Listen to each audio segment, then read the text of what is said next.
Hey there, tax fans. Welcome to State Tax Talks with me, your host, Joe Tantillo. I'm a tax attorney at the Hodgson Russ Law Firm looking to explore the nuances of state and local tax law.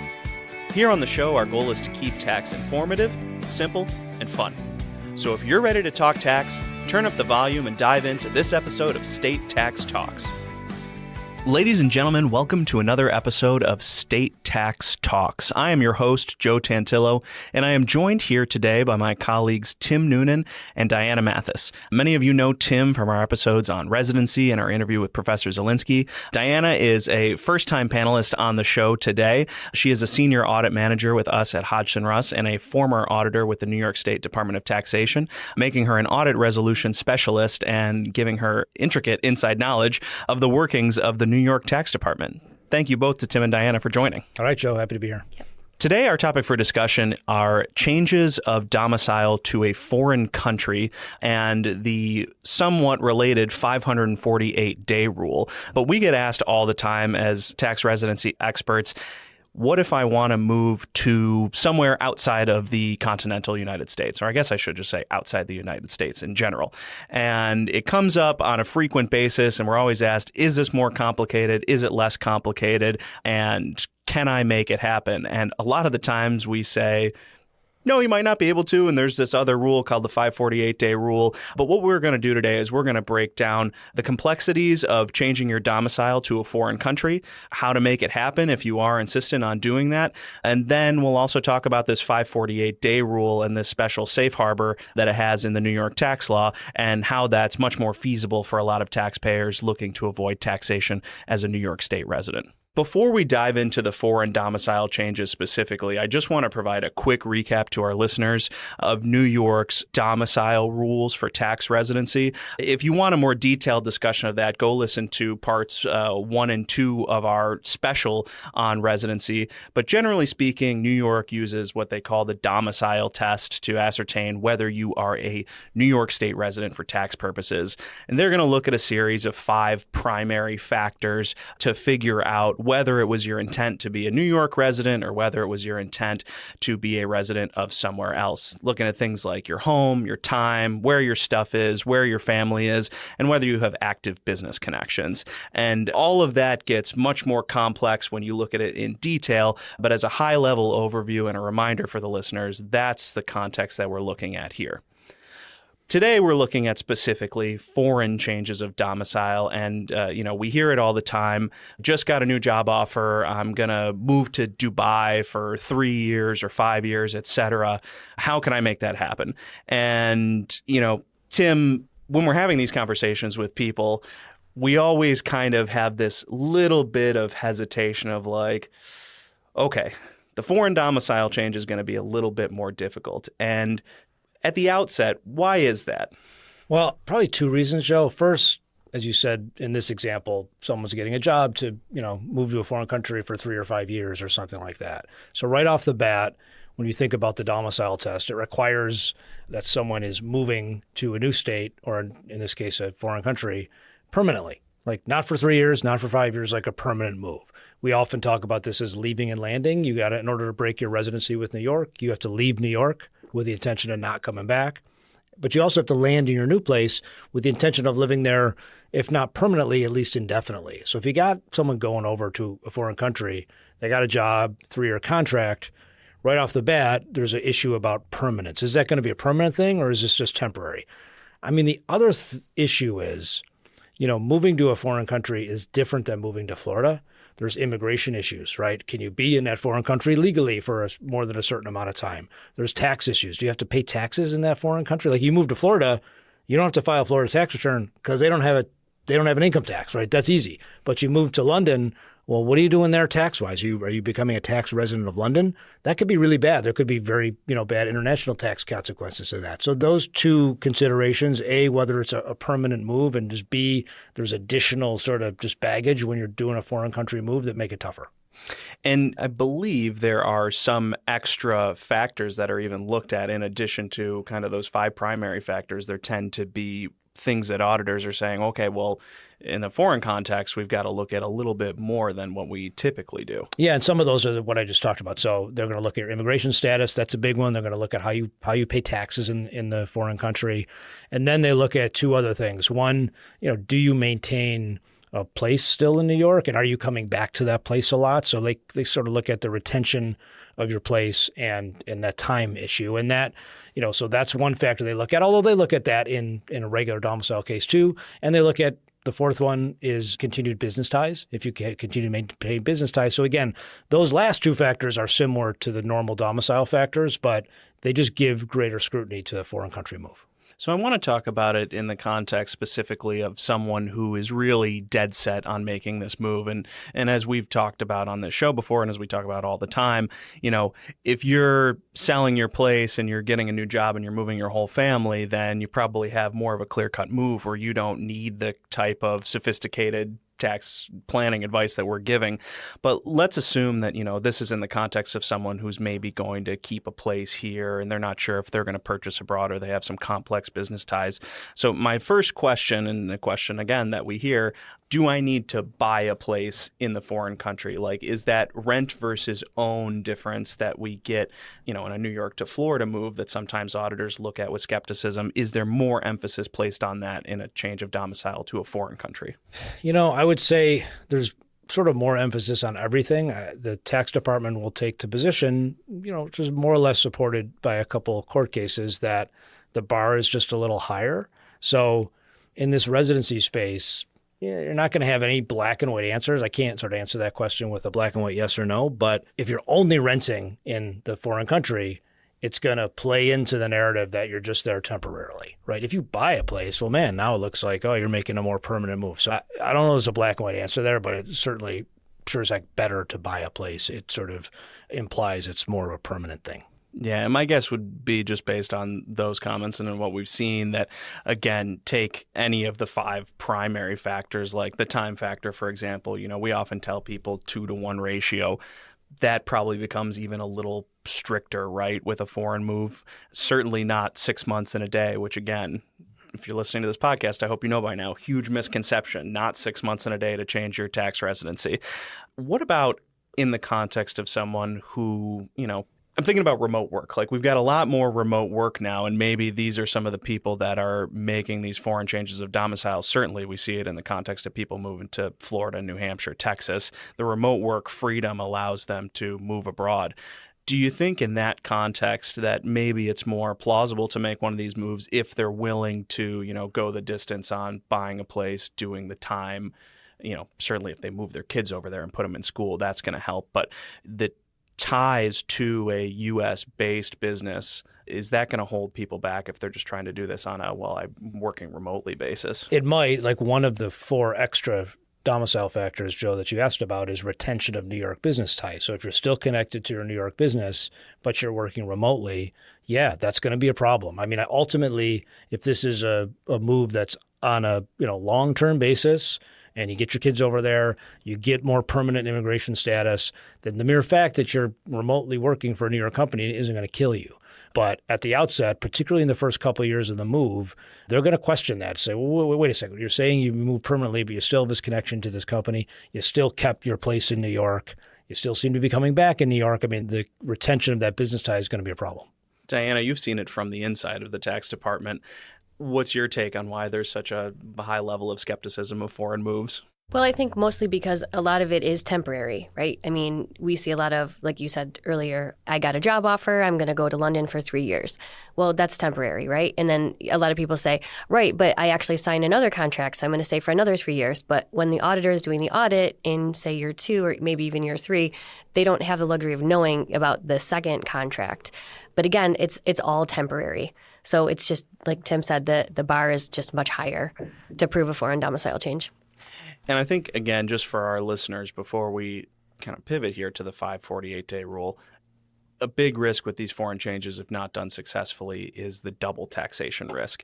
And though many Americans think that our tax rates are incredibly high, they're a lot higher in, in a lot of foreign countries. So you got to be really careful and particular about where you're going to try to effectuate one of these moves if you are going to do it. And as Tim said, it's not a bad idea to get some foreign tax counsel advice from that country so you're doing everything by the book. Yeah, I mean, but Joe, sometimes you'll find that because the foreign residency rules are different, like you could actually, we've had this come up where someone's able to successfully break their domicile with New York, but yet not become a tax resident in the foreign country because the rules in the foreign country are different. On the other hand, we're going to talk about the 548-day rule in a bit.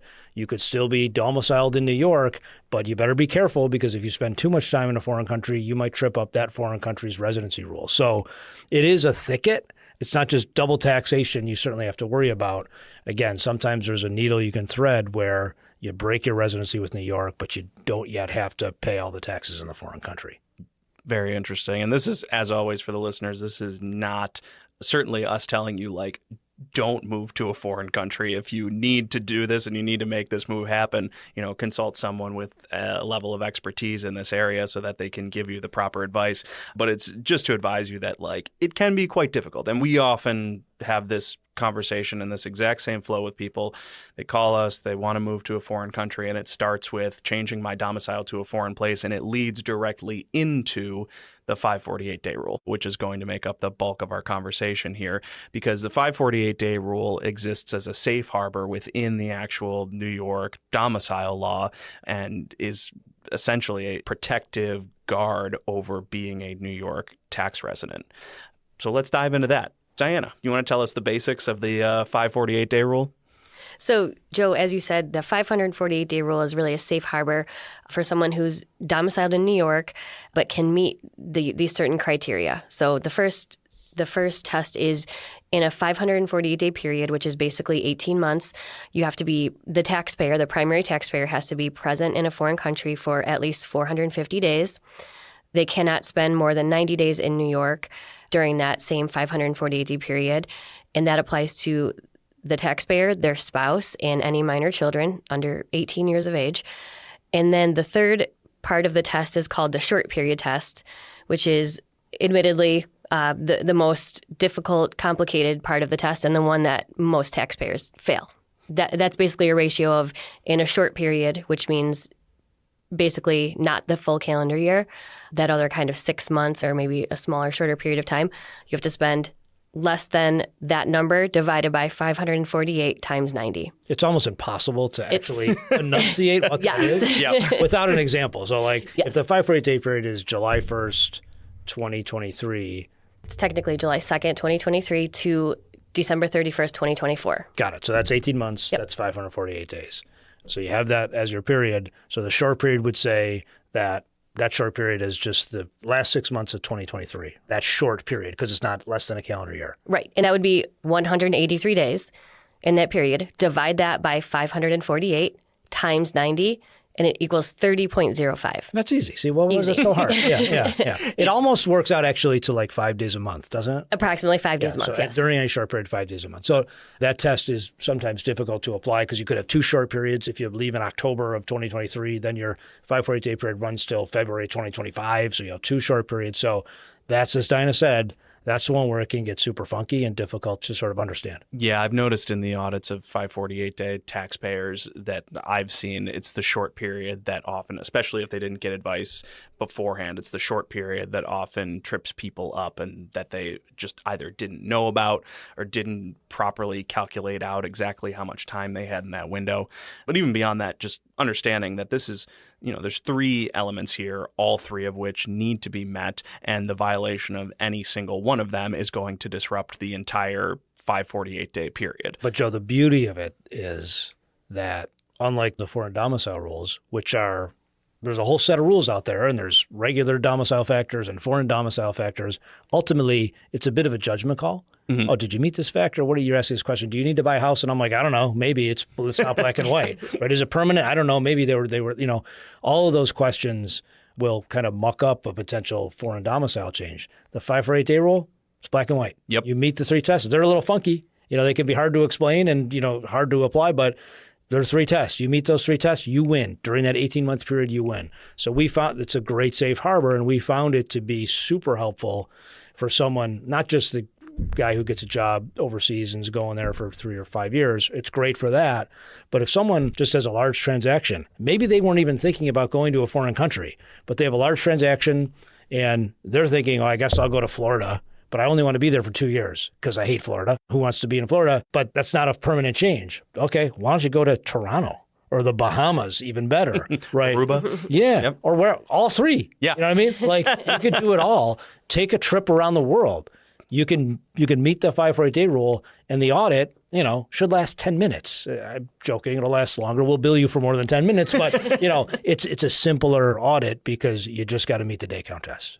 Right. Outside of the mechanics of the 548-day rule for a second, how long have people actually been utilizing this in a major way? Like when you started, were people really using the 548-day rule, or is it something that as we become more familiar with the tax code, we were like, hey, this is actually a great little provision here? Yeah, I don't know. I mean, Diana, did you see it a lot in audits of people back in the day, 10, 15 years ago? No, actually, in my time at the tax department, I did not see one 548-day case. Yeah, I think it wasn't really known about, so it wasn't used a lot. And even in our own practice, I mean, I think we've always identified it as a really interesting planning technique that I just think it's not on a lot of, tax people's radar screens. Right. Because we've seen it work so awesomely Yeah. in many cases. So we've certainly brought it up with, again, not just our clients who are going over to a foreign country and, have you thought about the 548-day rule? But even, again, to someone who was sort of reluctantly moving to Florida or Texas. And we said, did you consider this 548-day thing? So I think we've maybe had a role in sort of making it more prevalent. The other thing is COVID, with people being able to work remotely and move around. Diana had a number of clients who just were able to, they weren't moving permanently out of New York because of COVID, but they sure as heck could get out for 2 years or 18 months and do a 548-day period there. So I think it's just as more people become aware of it, people like us write articles about it, it's like, oh, I can do that? Cool. So I think it's become more in vogue to use. And will you explain to the listeners what we mean when we're saying safe harbor and kind of the interplay of how this rule works as, a clause within the statutory definition of domicile and resident? Good question. So if you're domiciled in New York, you're a resident. You pay tax on all of your income wherever it comes from. The reason it's a safe harbor is because it only applies to domiciliary. So you could be domiciled in New York, which means you're only leaving New York for 2 years. You're definitely coming back. Then you haven't changed your domicile. So you're domiciled in New York, but you get this special status of being able to get taxed as a non-resident. That's why it's a safe harbor, because you're still really a resident like all of us here, but you get special status conferred on you under the safe harbor if you can meet the day count test for this 18-month period. I think that's what makes it like the most interesting thing is like you don't have to worry about any of the subjectivity and complexity of domicile for this. You can don't have to change your driver's license. You don't have to register to vote. You don't have to do any of that nonsense. In fact, you shouldn't do No. any of that. Don't do any of those things. Yeah. Because it really comes down to counting the days, understanding the days within the windows, and keeping really good records. So speaking of days, let's talk about when does a day start and when does it end, especially when dealing with traveling internationally and different time zones. How do we wrap our head around that? It depends on which of the tests you're talking about under the different prongs. But, the first prong Diana mentioned is the taxpayer's got to spend 450 out of 548 days in a foreign country. So what is a day? Well, a day is any part of a day counts as a day. So when we're trying to count up to that 450 days, any part of a day in a foreign country counts as a day. So if I wake up this morning and I'm in London and I leave like at a 6 a.m. flight, that's a day in a foreign country for purposes of the 450-day test. Usually we get screwed by that rule, right? Usually any part of a day is a day in New York. Therefore, if you're in New York for a minute, that counts as a day, which is also true for the second test, which is, Diana mentioned you could only spend 90 days in New York during the 18-month period. But that's where you could have a day that counts as a day in both places. It's a foreign country day, counting to the 450, and it's a day in New York because you flew to New York, counting towards a 90. Is foreign country restricted in any way? Like, for example, does Puerto Rico count? Puerto Rico is technically under, the control of the United States. It's not a foreign country. Offend anyone? Yeah, Okay. Yeah. Puerto Rico is not a foreign country. Yeah. Australia is a foreign country. Right. London is a foreign country. I mean, we've had it come up, right, Dan, about international waters. Is that a foreign country?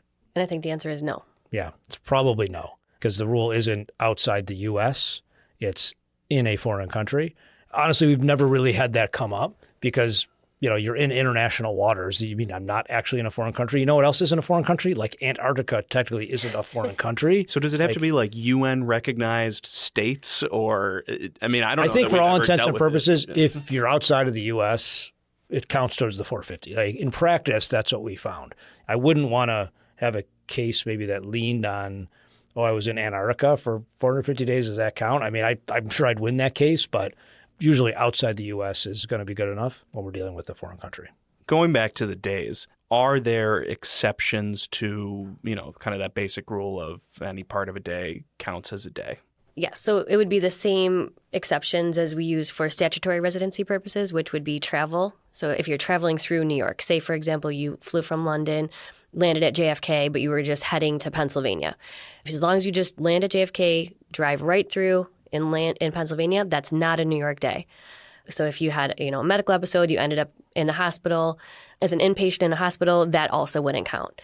Now, for a foreign day, you want the foreign days. So we're obviously not looking for exceptions to foreign days. We want all the foreign days we can get. So right. The exceptions. If you're in a hospital in a foreign country, would they be like, that's not a day? That's an interesting question. Yeah. We would definitely not bring that up. Yeah, okay. Yeah, I guess the only time we might want to have exceptions to foreign days is if we somehow ended up in a situation where someone was in a country with like some sort of statutory residency test as well for their tax purposes, and we needed to like thread the needle for the very, as you were saying earlier, like very specific amount of days in that country, but not too many. Right. Tim, you mentioned earlier you can stack foreign countries on top of each other. Like you don't have to just go to the UK or go to China or go to Poland. You can go wherever you want. Yeah, for sure. And sometimes you might want to consider that because in certain foreign countries, if you spend more than 183 days in a year in that foreign country, it sounds a little like the New York test.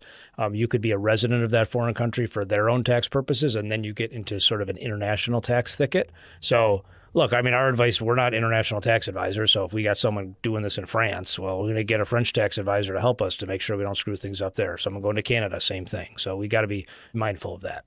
And in terms of counting these days, it's not just counting them, it's keeping the records to actually prove that you counted them and that you counted them the right way.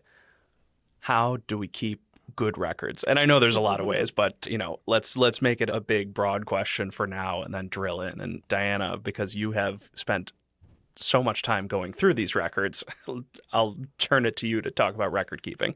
Okay, great. So one of the really useful apps that you could get would be Moneo. So basically you just add it to your cell phone and it tracks you. And when you're in the U.S., in different municipalities in the U.S., New York City, all the states, and then also when you go to a foreign country, it tracks you there. So one of the great tracking tools that we like to use is Moneo. If you don't have Moneo, you don't want to be tracked all the time.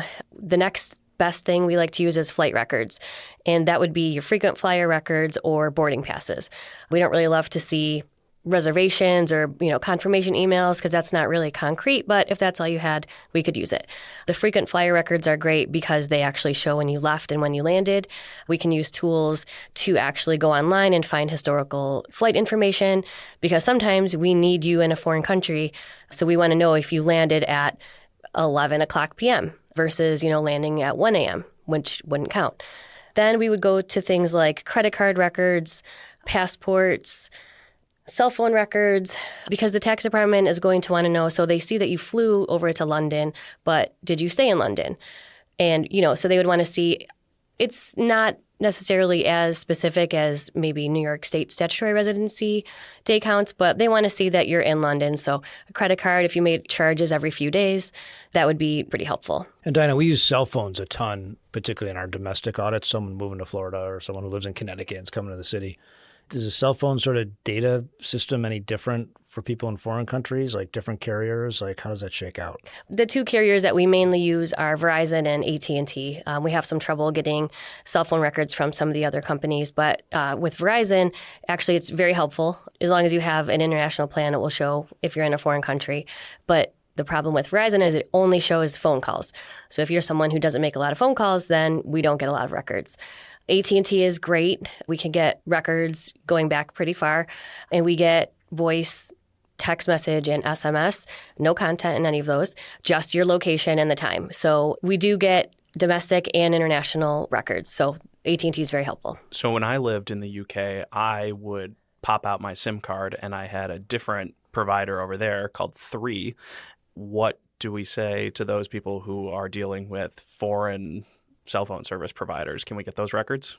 We can try, and sometimes we do. I can not say with certainty that we would be able to help with that right off the bat, just because we're not extremely familiar with that, but I'm sure we could facilitate getting those records. The other thing that it'll show, though, right, is if you did that, Joe, we see all this activity when Joe was in New York, Yep.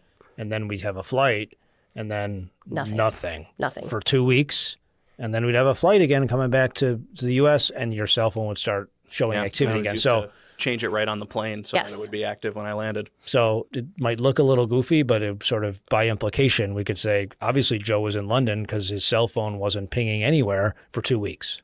Do we have any instances of Moneo not working in any foreign countries? Like, are there any countries that block it? Some, as we know, no, I don't think so. No, and it was sort of developed in part to deal with international tax issues too. So it tracks that just as well as it tracks moves to Florida. So that's Florida days. Definitely the best thing to use. Yeah, and look, the auditors will accept it. I mean, they won't say, "Oh, you got Moneo? Oh, sorry, we were bothering you. We're not going to look at anything else." Like they'll want to see that you didn't give your phone to your brother who was spending a lot of time in London. But it's a great data source for 2 reasons. One, it gives us proof in the audit, but when someone does one of these moves, and they'll come to us hopefully in advance, Diana's going to put together like an awesome tracker that the taxpayer can follow. Well, if they have something on their phone where they can look at all the time to be able to know, oh, I'm at 83 days, or it's also great to sort of have that contemporaneous data source to know how you're doing. And the client could give Diana access to it. So they don't even have to call her. She can just go check in. Oh, hey, Bill, you're getting a little high there. You know what I mean? Like we can check it too. So it really helps monitor this on a real-time basis.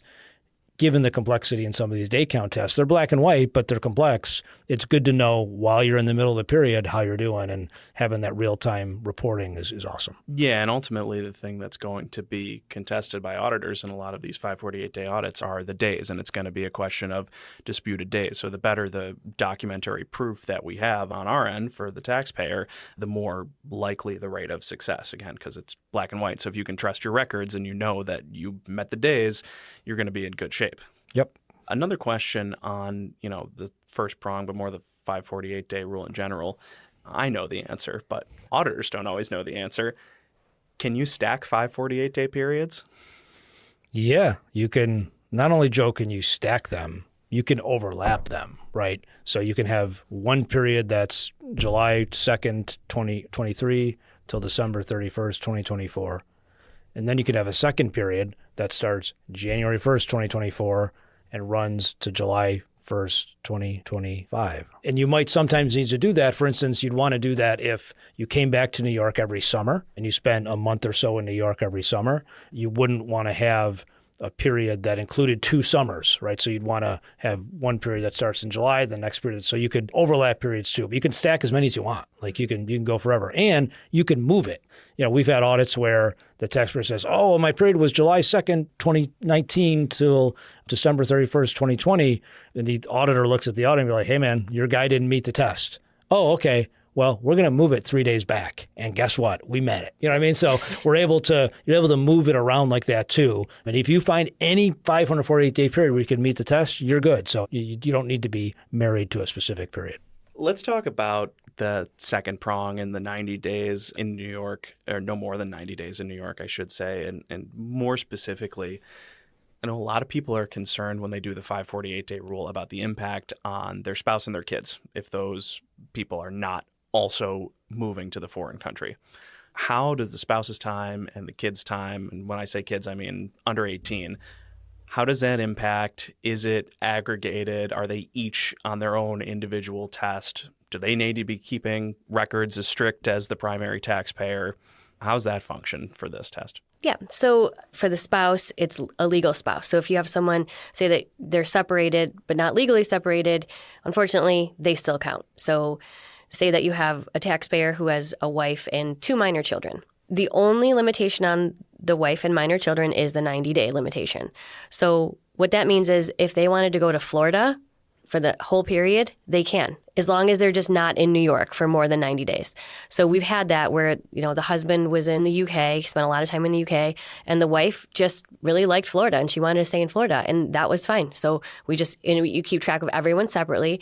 The husband's days don't count for the wife or against the wife, and vice versa. The kids don't count against anyone. Everyone has their own count, and you keep track of everyone separately. So for minor children, again, you said that's anyone under 18 years of age. Say you have someone who turns 18 during the 548-day period, you actually can stop counting that child as soon as they turn 18. But you do have to keep track of them, right? Because we have had instances where a kid messes up the 548-day period. 17-year-old kid. So this was a guy who, in his heart, he said he moved to the UK. Right. He moved. And so when he got audited and he could not convince the auditors that he moved, he called us and he was going crazy. How can they not believe me that I moved?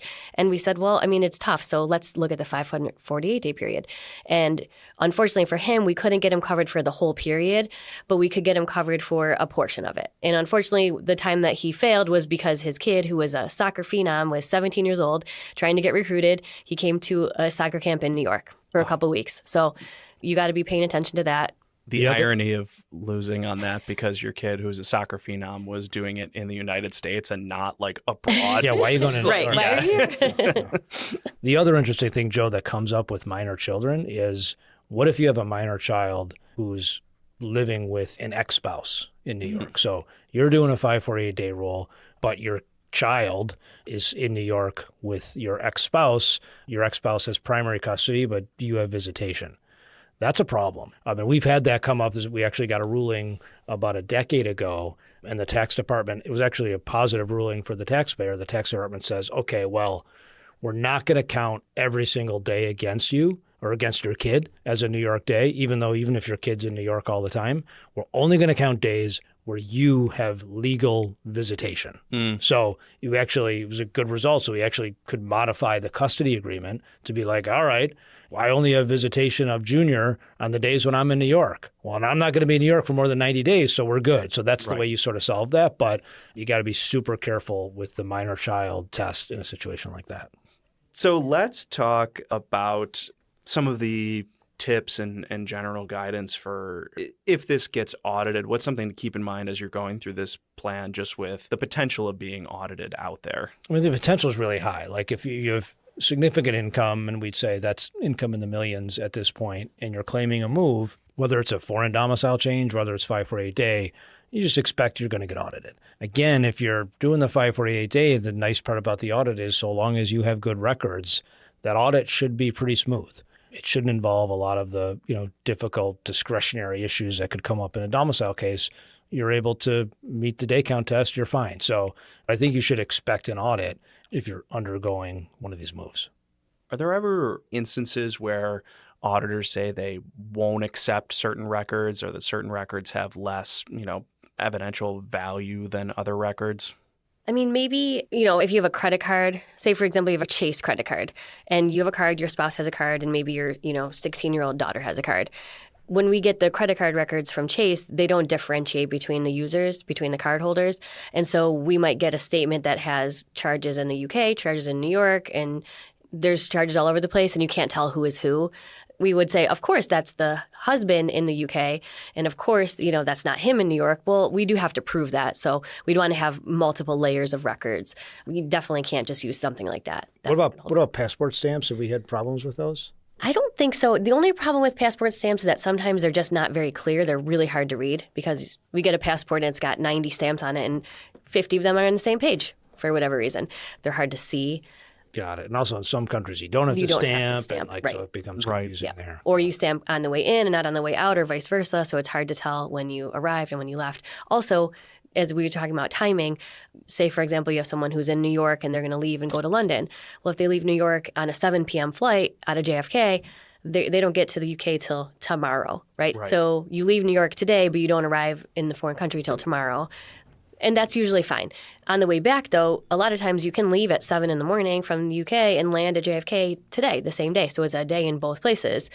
auditors sometimes get confused by that. Well, why are you counting it as one in both days? You don't. Well, it is because that's right. They left the UK and they landed in New York. It's a day in both places. Well, haven't we had situations where they actually lose a day? Like if it's like they're leaving Japan and they're flying to the U.S. and they leave on a Monday night in Japan, like arrive like on a Wednesday and Yeah, you just don't count it. So it's almost kind of like being in Florida, right? It doesn't count towards your foreign days, but it doesn't count against your New York days. So it's kind of just an other day, and we don't really necessarily track those because but it's still we don't in care. the denominator, right? It's still in the 548. Yep. And so is that day that you kind of lose when you're in flight from somewhere that's on the other side of the world. It's still in the 548-day period. It's just it doesn't count for prong one, and it's not a New York day. It doesn't count for prong two. It sounds like it's definitely wise to have a buffer of days. Yes. And even though it is a black and white test and you can win by having like the bare minimum number, it does not seem like it's a good idea to shoot for the bare minimum number unless you have some sort of extreme circumstances wherein like there's no other possible way you can make it work. Right. Yeah, the audits are less fun though, Joe, when you have that much of a buffer. Like, Diana has more fun when it's super close and she stresses out. Like it's just more fun. I like 90 for days sure. in New York. Yeah. Plus, if you have 500 of the 548 days abroad, then you just don't even need to call us, really. Yeah. Right. Still should. We should double check. You definitely should. Yeah. Yeah. If you're ever thinking about calling us and you're on the edge, just call us. Like It doesn't mean you didn't screw up the 90-day test too. If you, exactly. If you got the or the dreaded short period. That's right. Yes. Yes. Yeah. So the short period never applies to the full calendar year of one of these 548-day periods. Yes. The short periods are only on, again, a short period. So the first prong of a period or the back part of it. But if you have a period that spans a full calendar year, you don't have to worry about, how many days did I spend in New York in that full calendar year? You don't have to worry about the pro rata short period test then. So I just want to go back to what we mentioned earlier about specifically not changing your domicile during the 548-day period. And I guess my first question is like, what happens if I do? It's weird. Normally, if you change your domicile, that's a really, really good thing, right? Hey, I changed my domicile. Yeah, that's awesome. I don't need the safe harbor. But you just got to be a little bit careful of the timing because you asked me a little while ago, like, explain to me the domicile and the safe harbor. And the whole point is you only get 548-day treatment if you're domiciled in New York. So once you turn off your domicile, you can't claim, allegedly or arguably, the tax department argues you can't claim the 548-day rule. I think there might be an argument that you can, but look, the way that plays out is, let's say you have a 548-day period that runs from January 1st, 2023 till July 2nd. Well, it's a leap year, so it's now probably July 1st of 2024. You're such a nerd. Don't forget about the leap year. Don't forget about the leap year. So that's your 548-day period. So you're in a foreign country starting in January of 2023. That's awesome. But let's say you have a huge transaction in March of 2023. And that's really the reason why you did the 548-day rule in the first place. Okay, fine. That transaction happens during the 548-day rule. I'm not a resident. That's awesome. Then 3 months later, you're like, it's really awesome here in Australia. I'm going to move here. And I'm going to move permanently to Australia in June of 2023. Well, the problem is you've changed your domicile in June of 2023. So the tax auditor is probably going to say, awesome news, Joe. I agree you changed your domicile in June 2023. But in March 2023, you were still domiciled. You're going to say, whatever, I meet the 548-day rule. And they're going to say, no, you don't, because you weren't domiciled in New York for the entire 548-day period. So you actually get screwed by moving during the period, which seems counterintuitive. So again, I think you might have an argument that, no. I still met all the three-part test in that total 548-day period. But again, the argument will be, well, no, the most important premise of the test is you're not domiciled here. Once you are domiciled here, that test kind of flies right out the window. Now, have we ever seen that actually come up in an audit? I haven't personally. I don't know if either of you have, because it seems to me so counterintuitive that we started this discussion with, it's really, really hard to make a foreign change of domicile. Auditors are going to be super skeptical of it. But now we're saying, like, you can end up in a situation where auditors are like, yep, you totally moved, because it basically screws you out of, a bunch of money if the timing is poorly effectuated. The answer is yes. It's come up in audits where they've said you need to tell me the domicile change date because you won't get the 548-day treatment after that date, or it screws up the application of the 548-day test. I haven't had it to the point where, like in my example I just gave, where we felt like we needed to fight them on it. Right. we can usually plan around it. But one of the reasons it becomes important, and maybe you're going to get here, is because sometimes what we'll do here is we'll use the 548 day as a bootstrap. So we have someone who really is, I'm going to change my domicile to a foreign country. But we're like, yeah, well, there's these other tests and it might be tough and it might not be black and white. But maybe what you want to do is for the first, 3 years, stack 2 548 day periods, right? Stack them. And that's sort of like your backup. We're going to claim we moved to the foreign country. And when we get the audit letter, we're going to say we changed our domicile, but we're going to have a footnote. We're going to say, by the way, auditor, you probably don't want to mess with us because we meet the 548 day rule anyway. So we'll use it as a bootstrap. But again, we got to be careful if we have a situation where we have a big gain event during that 3-year period, because then a smart auditor will say, okay, I think you changed your domicile, but not until after that period. So I'm going to get you as a resident. You're not going to be able to use the 548 day rule. So there's a little bit of a thicket there that you got to manage when you're trying to do that bootstrap. These are the intricate layers of New York State tax rules. This is why you listen to this podcast, for this information right here. Absolutely. This is why you hire Diana to sort of fix your problems. Exactly. And to yell at the auditors and say, no, you can stack periods and you can slide them around however you need. Is that in the regs, or like how did we figure out that you can slide periods? Was there a case on it or something? I don't think there's a case on it. I mean, it's the way the statute is written. Right. It's just if you want to go all nerd out into the statute, but it talks about during any period of 548 days, you meet these tests. So if you look at it that way, it's actually pretty easy to apply. So is the 548-day rule strictly restricted to New York State residency, or can you use it as a city resident as well? So it's not. It's actually, you could apply it to the city also. So you could have someone, for example, someone say fails for the state. So they spent too much time or their spouse spent too much time in New York State, but they didn't spend more than 90 days in New York City.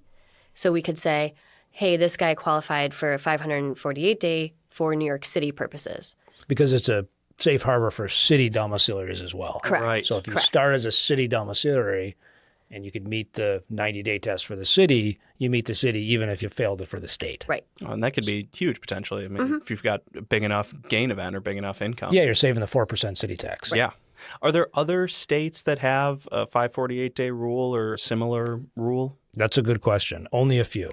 Some of the northeastern states, Connecticut, New Jersey, Pennsylvania, have a 548-day rule, but it's not the rule. It's more like the exception. California has something like it. It's a little bit different day counting test, but the key difference in California is it only applies to taxpayers who I think have ordinary income of less than $200,000, something like that. Don't quote me on the threshold. Yeah, no, I remember I was just looking at this for our article that's coming out soon, and Tax Note states, keep an eye out. Yeah.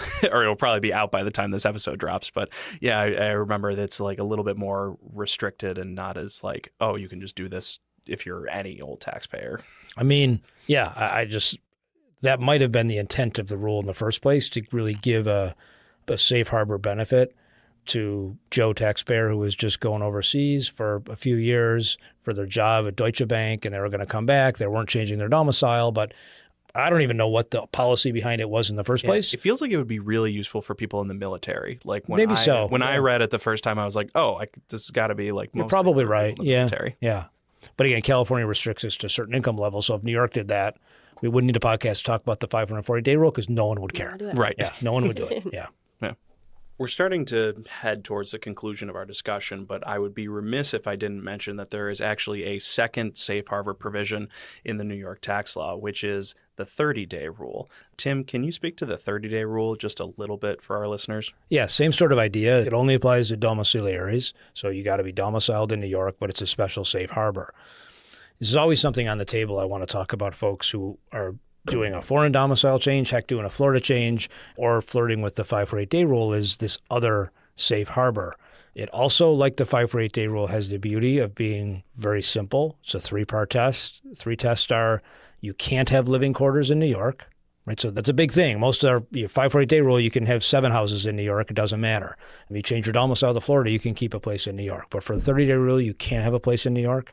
You have to have a place somewhere else. It can be many places somewhere else, but you have to have a place somewhere else. And you can't be in New York for more than 30 days. It's a calendar year test. So it's not a part year test. There's no, shifting of periods. You got to meet the test for the calendar year. But if you meet those 3 prongs for the calendar year, again, including you can't spend more than 30 days in New York, also home free, get out of jail free card. You know what I mean? So it's like the 548-day rule in that respect. In some ways, it's more flexible. You don't have to go to a foreign country, right? So that's good. In other ways, it's restrictive. You can't keep a place in New York. You have less time you can spend in New York because it's only 30 days, but you don't have to be in a foreign country. So it's on the menu of options that we have when people are looking at either a move or 548-day rules to say, have you thought about the 30-day rule? The 2 stumbling blocks are, can you get rid of your place in New York? And can you limit your time to 30 days? But it's another sort of, again, something on the menu of options that you want to be considering when going to a foreign country, when going to Florida. It's something that's out there. Right. Do you actually have to sell your house for that one? No. What the law says is you can't maintain a permanent place of abode, which I'm sure we've talked about in prior podcasts. Listen to the Obis podcast. Absolutely. Yeah. So a permanent place of abode is living quarters maintained for yourself. So if you have a place and you rent it out to someone for the entire year, like a real third party, not your brother for $3 a month, but like a real third party, it's really rented out, then you're fine. So I have someone now who's thinking about 30-day rule for 2024, but they own a big home in New York City. They got to get it rented, right? But they're not going to get rid of it. We can still do it, but we got to get it rented. So we got to find a tenant pretty quick to get in there. It's a lot to consider and it's a lot to digest, but certainly anybody who thinks they may have a large upcoming gain event or a big transaction down the road should be thinking about both the 548-day rule as well as the 30-day rule as potential options if they're simply not prepared to do a full-blown bona fide change of domicile. Right, and it's a little bit of a quick hitter too. For both of them, the 30-day rule is 1-year commitment, 548-day is 18 months. Now, change your domicile, you're signing up for 3, 4, or 5 years of really a commitment to some new location. So in some sense, it's more painful because you really got to nail it for the period, but it's, a short period of pain. And there's just less to keep track of. You don't have to worry about, moving suitcases of your stuff and, sending your home insurance policies to auditors. It's just going to be time. Where were you? Yeah. Yep, it's black and white. Thank you both for joining. This was a terrific discussion, and hopefully for the listeners, it was useful. If you have any additional questions out there, as always, you can contact any of us via email, via phone. All our information is on hodgsonruss.com. And until the next time, I've been Joe Tantillo. This is State Tax Talks. We'll see you soon.